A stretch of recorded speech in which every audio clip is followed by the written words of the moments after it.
Do you ever feel do you ever feel like you're just I want to say skimming by timelines? Like maybe this could be considered intrusive thoughts or it could be a psychic power. I'm not really sure. But sometimes I will cuz I've always said that I'm a clumsy witch. That's the thing. That's something that I've said for a long time.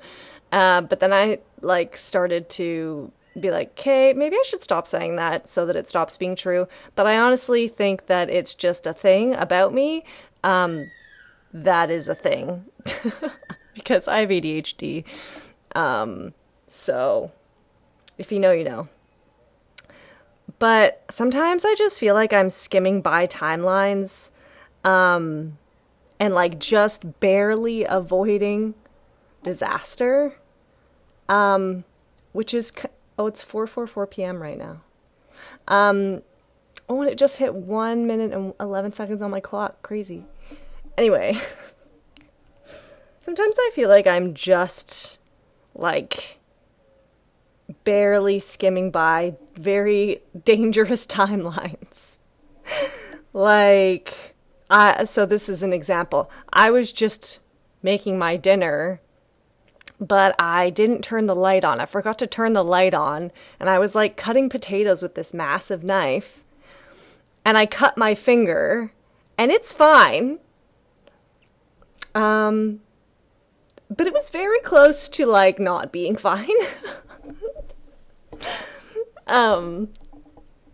And so sometimes I'm just I catch a glimpse of the timeline that I dodged, which honestly, maybe I'm not a clumsy witch, and maybe I'm actually the most nimble witch. Is that the word I'm looking for? Maybe I'm the most nimble witch there ever was in the timeline jumping dimension because I get close to these timelines, but something always either I save myself. Oh, there's a spirit finger, thumbs up. Either I always save myself or some kind of divine intervention intervenes and I'm okay. That's happened to me multiple times. I don't know if this has ever happened to you, but I've had multiple occasions where I've gone to go step off a curb and my spirit guides or my inner intuition or an angel is just whispers to me and is just hey, don't do that. Step back. And it's just a split second and then a car goes by, and if I had stepped off that curb 1 second sooner, I would have fallen into a timeline. And sometimes I feel like that's when the timeline splits, so to speak.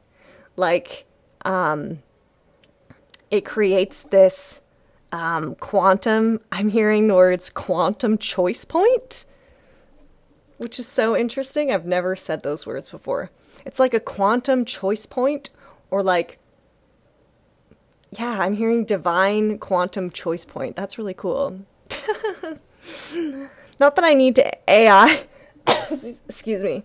Not that I need AI to define that for me, but I'm interested to look that up after. It's like you had a divine quantum choice point, and in that moment, your body decides which timeline you're gonna be on. Or maybe it's your energetic frequency at the time dictates what timeline you're gonna be on. Because when you think about it, you could have been on either timeline, and you were 1 degree, literally 1 degree away from this disastrous timeline. Because, if you're someone who believes in quantum mechanics, you might believe that all millions of different versions of us exist simultaneously on different timelines, and our consciousness can move between those timelines. Because we're always, we're always talking about like wanting to jump to a better timeline. And so I actually believe that it's,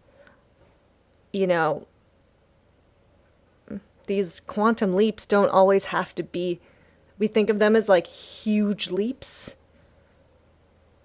But I think really they're more these like micro moments. These micro moment divine quantum choice points that determine our fate. But ultimately, I think that they are subconscious choices. And so today,